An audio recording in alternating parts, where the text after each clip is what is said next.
Muy buenas tardes. Hoy vamos a hablar en la clase de medicina legal sobre la última unidad, la unidad sobre los delitos contra la autonomía sexual. Esta última unidad lo vamos a dividir en dos clases. Con relación a la primera parte, prácticamente hace un análisis de la legislación del Código Penal paraguayo sobre los delitos contra la autonomía sexual. Habla sobre el abuso sexual, la coacción sexual y el acoso sexual.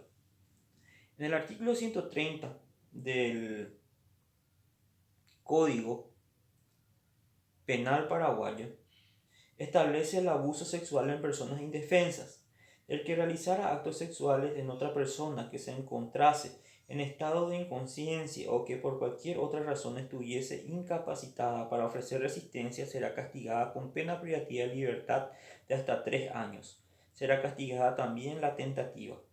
Si los actos sexuales con personas que se encontraran en las condiciones referidas en el inciso anterior comprendieran el coito, la pena privativa de libertad podrá ser aumentada hasta 10 años. La pena podrá ser atenuada con arreglo al artículo 67 cuando por las relaciones de la víctima con el autor se dieran considerables circunstancias atenuantes. En este caso no se castigará la tentativa. El artículo 131 también habla del abuso sexual en personas internadas. El que en el interior de una penitenciaría o institución para la ejecución de medidas, una institución de educación o un área cerrada de un hospital realizará actos sexuales con internados bajo su vigilancia o asesoramiento o hiciera realizar a la víctima tales actos en sí mismo con terceros o con terceros será castigado con pena privativa de libertad de hasta 3 años o multa. El artículo 128 nos habla sobre la coacción sexual. Establece que el que mediante la fuerza o amenaza con peligro presente para la vida o la integridad física coaccionar a otro a padecer en su persona actos sexuales o a realizar tales actos en sí mismo o con terceros será castigado con pena privativa de libertad de hasta 10 años. Cuando la víctima haya sido coaccionada al coito con el autor o con terceros, la pena privativa de libertad será de 2 a 12 años. Cuando la víctima del coito haya sido un menor, la pena privativa de libertad será de 3 a 15 años. La pena podrá ser atenuada con arreglo del artículo 67 cuando por las relaciones de la víctima con el autor se dieran considerables circunstancias atenuantes. A los efectos de esta ley se entenderán como 1. Actos sexuales, solo aquellos que respecto del bien jurídico protegido sean manifiestamente relevantes. 2. Actos sexuales realizados ante otro, solo aquellos en que el otro percibiera a través de sus sentidos. Y por último, está establecido en el Código Penal paraguayo lo que es el acoso sexual, que establece que el que con fines sexuales hostigara a otra persona abusando de la autoridad o influencia que le confieren sus funciones será castigado con pena privativa de libertad de hasta 2 años.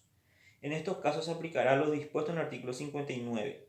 La persecución penal dependerá de la instancia de la víctima.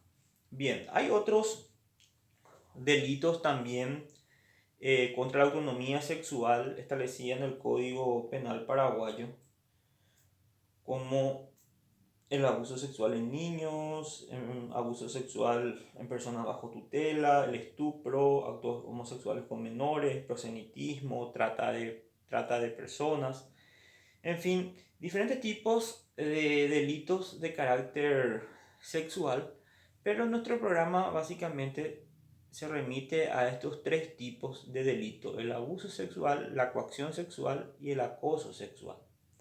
Básicamente, la diferencia entre el abuso sexual y la coacción sexual es que en el abuso sexual no existe coito y en la coacción sexual o violación eh, sí existe el coito.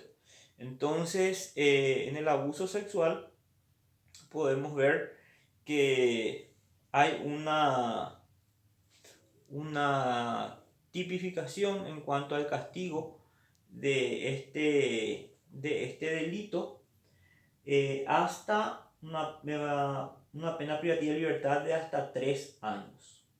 Y también puede ser aumentada hasta 10 años cuando en este abuso haya de por medio el coito, dice. Ahí sí se aumenta a 10 años, pero ahí automáticamente ya pasaría una coacción sexual. La coacción sexual está, digamos, castigada como ustedes vieron, con una pena privativa de libertad de 2 a 12 años, pero también hay un agravante cuando el mismo se practica con menores de edad, puede ir hasta 15 años de pena privativa de libertad. El acoso sexual, siempre que haya un rango de dependencia, ¿verdad? Que una persona hostigara a otra, aprovechándose de su posición o de su cargo a, a otra persona, ¿verdad? En inferioridad de posición. Bueno, entonces ahí sí se puede considerar como acoso sexual. Es un delito muy difícil de probar. Y la expectativa de pena es hasta 2 años o multa. Bien, con relación a la coacción sexual, podemos ver ciertas pericias que en caso de producirse una violación, una coacción sexual, deben ser practicadas tanto a la víctima como también al victimario. Primeramente, tanto la víctima como el victimario deben ser objetos de estudios, y para ello se necesita realizar estos exámenes periciales en un correcto lugar, ¿verdad?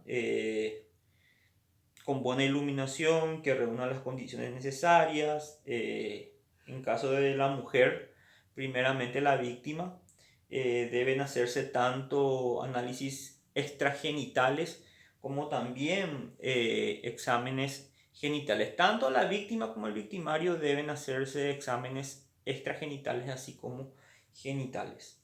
En la víctima, en cuanto a análisis extragenitales, o sea, lesiones que no se producen en el órgano genital femenino, podemos encontrar, por ejemplo, en el examen perigenital, en la cara interna de los músculos, arañazos por las uñas, equimosis, hematomas que deja los dedos o los dedos del victimario, porque acuérdense que el coito es forzoso, ¿verdad? La víctima se resiste, entonces el victimario ejerce una fuerza muy grande sobre la víctima para abrir las piernas, entonces deja generalmente lesiones entre el muslo, en la entrepierna de la mujer.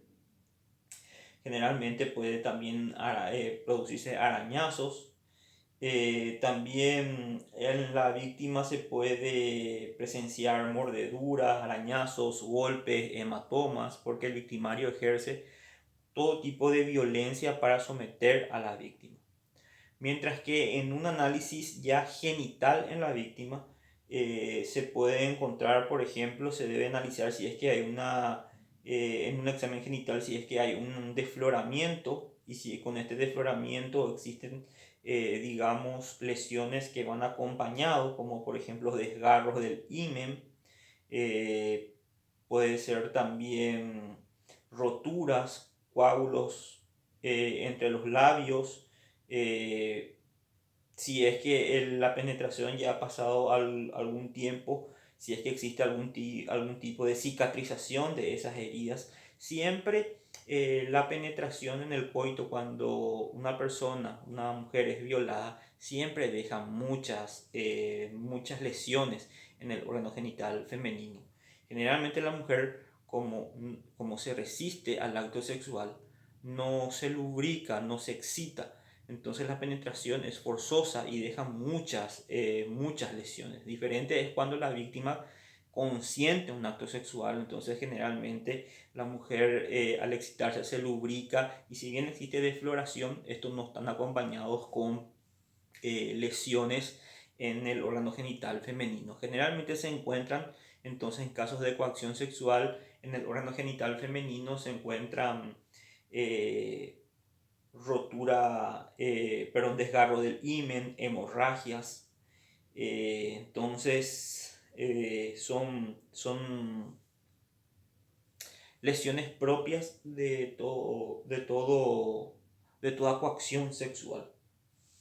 También eh, podemos hacer, o se debe hacer, hay que señalar que cuando una persona es víctima de coacción sexual, inmediatamente el Ministerio Público acude, y no solamente con el médico forense, sino también con un protocolo de tratamiento psicológico de contención a la víctima. También se deben hacer análisis, digamos, en la ropa de la víctima, tratar de quitar, digamos, o buscar restos de sangre, restos de fluidos como semen. Otra lesión extragenital, también muy típico en, en estos casos, es, digamos, las hematomas que se produce como consecuencia de los golpes que el victimario deja en la víctima. También es muy común el análisis de las uñas de la víctima, porque generalmente la víctima, cuando ofrece resistencia para evitar ser violada, la mujer generalmente araña. Y cuando se producen esos arañazos sobre el victimario, restos de piel se quedan debajo de las uñas de la mujer. Entonces también el médico forense tiene que quitar, digamos, con ciertas técnicas, hacer el análisis debajo de las uñas de la mujer, para ver si es que no hay rastros de piel o de sangre que puedan ser también tomados como muestras para el laboratorio forense. Entonces, en la víctima, el examen extragenital, podemos básicamente citar entonces golpes, mordeduras, lesiones en el muslo, en la entrepierna de la mujer. Se tiene que analizar también las búsquedas de piel debajo de las uñas de la mujer, el piel del agresor, como le había manifestado a la mujer. Araña, ¿verdad? Generalmente golpea, araña a la víctima y deja restos de pieles debajo de la uña de las mujeres, debajo de las uñas. Generalmente las mujeres tienen las uñas largas, entonces es muy común ese tipo de pericias. También otro estudio extragenital es buscar vellos púbicos de la víctima en el victimario, y también cuando se hace el análisis en el victimario, la mujer también deja vellos púbicos si es que así existe en el victimario, ¿verdad? Entonces también la comparación de los vellos púbicos. Y ya, digamos, un análisis genital, bueno, es las lesiones en la vagina, la defloración acompañada con desgarro, hemorragia, coágulo de sangre, extracción de fluidos como semen, principalmente, y también análisis de los atuendos o las ropas, en caso de que la víctima tenga, para poder identificar manchas de sangre o semen. Y si es que también se ha agarrado al victimario o al presunto autor de la violación, también se les debe hacer ciertas pericias, digamos, tanto extragenital como también genital. En el victimario, en un análisis, digamos, extragenital que el médico forense debe realizar, es búsqueda de lesiones como consecuencia de arañazos, golpes, mordeduras que la víctima, la mujer, realiza al agresor.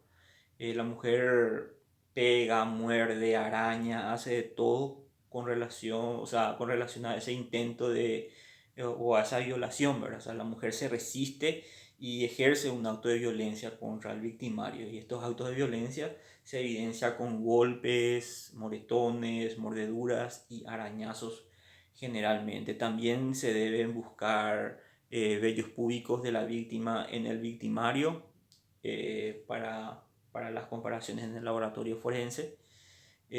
También para la extracción de ADN en el banco de pruebas, ¿verdad? Para generar el banco de pruebas. Y también se debe analizar las vestimentas del victimario para ver si es que no se han quedado restos de sangre de la víctima. Puede haber también flujos vaginales, puede haber rastros de semen en las prendas íntimas. Entonces también deben ser analizados, digamos, estas situaciones en el victimario.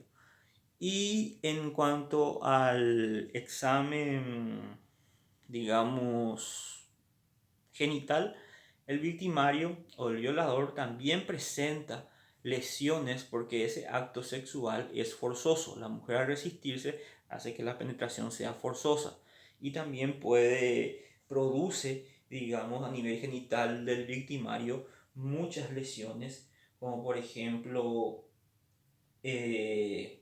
hemorragias, eh, también pueden producirse inflamación de la glande, que es la punta la punta del pene, ¿verdad? Como es forzoso la penetración, esto hace que la punta del pene, bueno, lógicamente se inflame y a veces eso hace que exista fisuras en el prepucio y haya también hemorragias.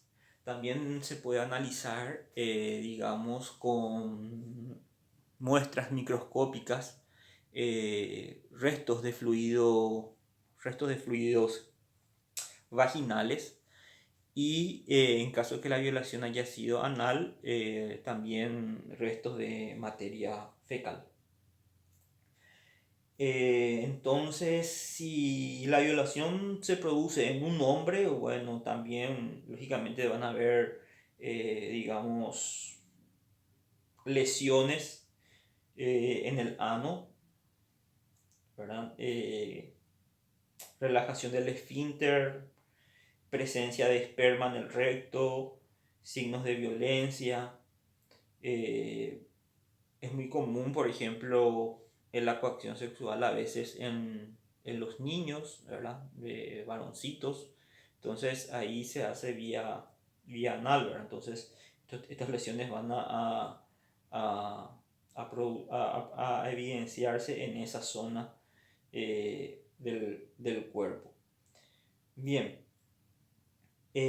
hay otros tipos también de pruebas, pero básicamente eso es lo que el médico forense debe analizar. Nuestro programa también habla de lo que es la violencia doméstica. En el pizarrón no lo ubiqué porque ya me faltaba un poco de espacio. Bueno, la violencia doméstica podemos relacionarlo con ciertas acciones o amenazas que pueden producir algún tipo de daño en otras personas.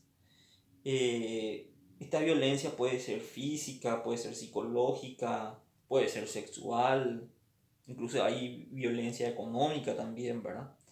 Entonces en nuestro país la ley 1600/2000 contra la violencia doméstica establece un poco no solamente el concepto, sino también el procedimiento que se debe realizar. Entonces cualquier tipo de acción, lesión, maltrato físico, psíquico por parte de algún miembro del grupo familiar originado por el parentesco, el matrimonio o la unión de hecho, puede ser considerado como violencia doméstica. El que debe tramitar esto es el juzgado de paz La denuncia se puede hacer ante la comisaría si es que se hizo ante un centro, digamos, sanitario. Esto debe de comunicar también al juzgado de paz y ahí se tramita, digamos, el procedimiento. El juez generalmente dicta medidas de protección urgente como la exclusión del enunciado del hogar donde habita, la prohibición de frecuentar hasta ciertos lugares o de presencia hasta un determinado lugar. O sea, la prohibición de que de acercarse a la víctima, entre otras, entre otras medidas que el juez de paz puede, digamos, eh, puede, puede dictaminar. Bien, con relación al aborto, podemos dar un concepto diciendo que es una interrupción. Esta interrupción puede ser natural o violenta, eh, y por consiguiente la expulsión del feto dentro de las primeras 28 semanas.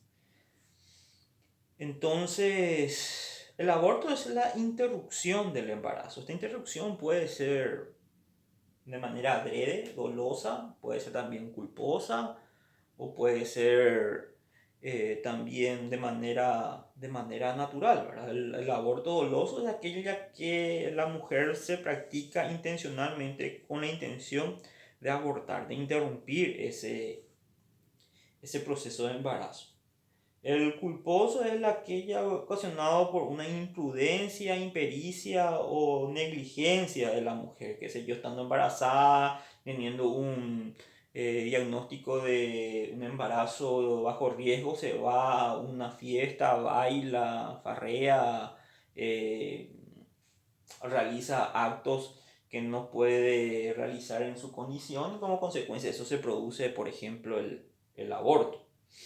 El aborto espontáneo es aquel en que, digamos, se produce de manera natural, ¿verdad? Sin intervención especial humana, cuando la mujer pierde la criatura. Aborto accidental como consecuencia de un trauma, la caída de una persona, eh, puede ser a veces también como consecuencia de una negligencia, ¿verdad?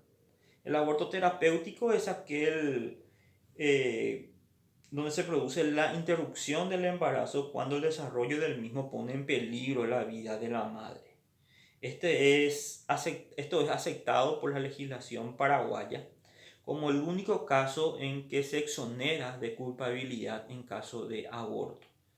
Pero debe ser tramitado previa junta médica eh, para poder establecer. Entonces, cuando existe peligro o el desarrollo de ese embarazo pone en peligro la vida de la madre y previo dictamen médico, entonces se puede producir lo que se llama o se puede provocar el aborto terapéutico. En este caso, no es justiciable, ¿verdad? Queda exonerada la víctima. Es el único caso en nuestra legislación en donde hay una exención en cuanto a la pena. Luego se puede encontrar el aborto eugenésico, que es aquel que se practica, digamos, sabiendo de que el niño viene con algún tipo de malformación o enfermedad genética. Entonces practican el aborto debido a esta situación. Tampoco está permitido, no está lo legislado en nuestro país, en nuestro código penal, el aborto eugenésico, pero está prohibido.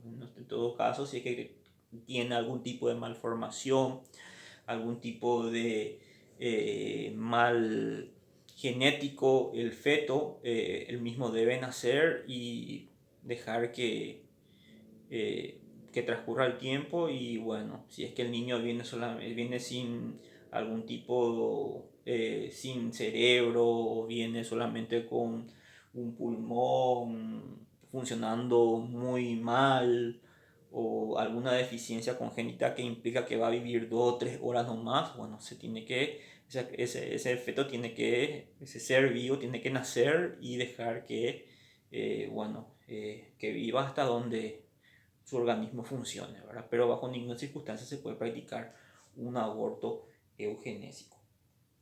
El artículo 109 del Código Penal habla un poco del tema del aborto, de la muerte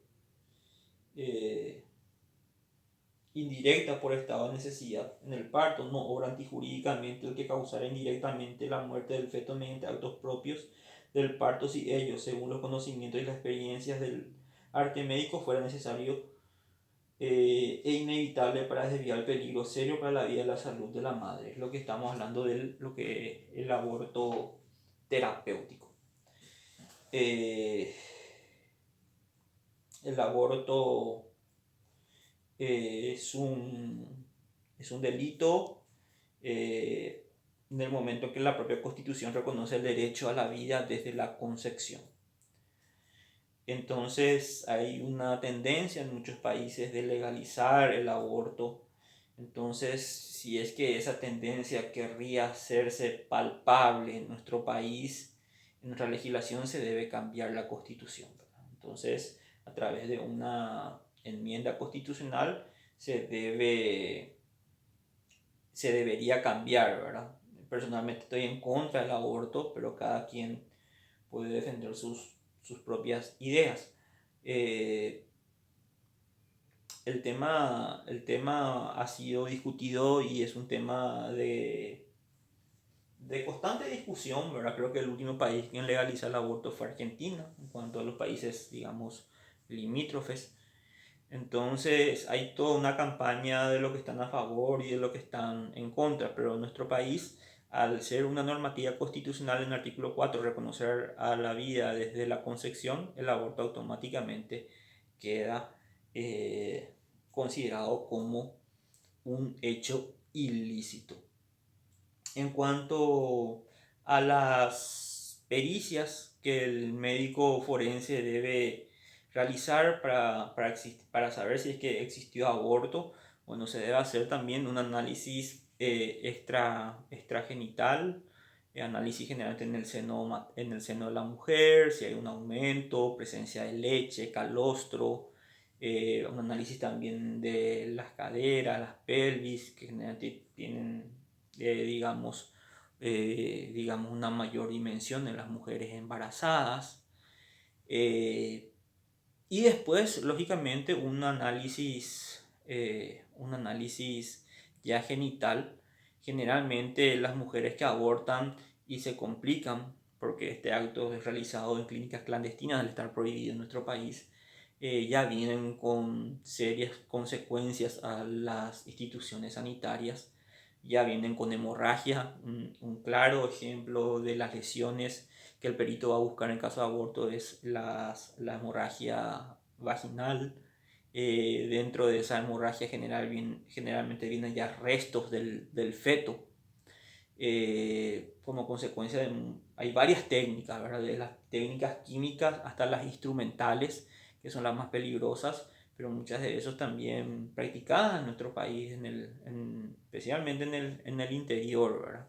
A veces se produce inclusive el aborto con sustancias naturales, ¿verdad? El alpiol, la quinina, muchos, por ejemplo, hasta perejil se ponen en el cuello del útero para poder abortar. Pero generalmente en una mujer viva, ¿verdad?, con complicaciones del aborto, va a tener siempre hemorragia vaginal y generalmente se encuentran restos de feto dentro del útero. A veces es muy peligroso por las propias complicaciones que puede llegar, ¿verdad? Perforas mal el útero, te puede llevar a una sepsis, ¿verdad? Entonces es muy peligroso estos abortos mal practicados en cuanto a la salud de una mujer. Y si es que la mujer fallece, bueno, dentro de una autopsia, al abrir la cavidad, vas a encontrar que en el útero hay presencia de lesiones intrauterinas, restos de feto, desgarros en la vagina, etcétera, que siempre el médico forense va a evaluar para poder determinar si es que existió o no existió aborto. Con relación a este último punto que vamos a abordar, es con relación a la prostitución. La prostitución podemos definir como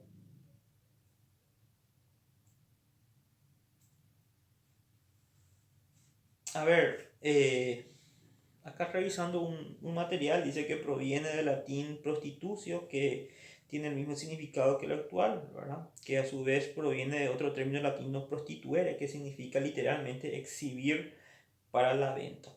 La prostitución es un acto por el cual existe una entrega carnal de la mujer, ¿verdad? Con fines sexuales a cambio de el pago de una suma determinada de dinero. Entonces, básicamente ese es el concepto, ¿verdad? La entrega carnal con fines sexuales de la mujer hacia otra persona, que es el cliente, que paga por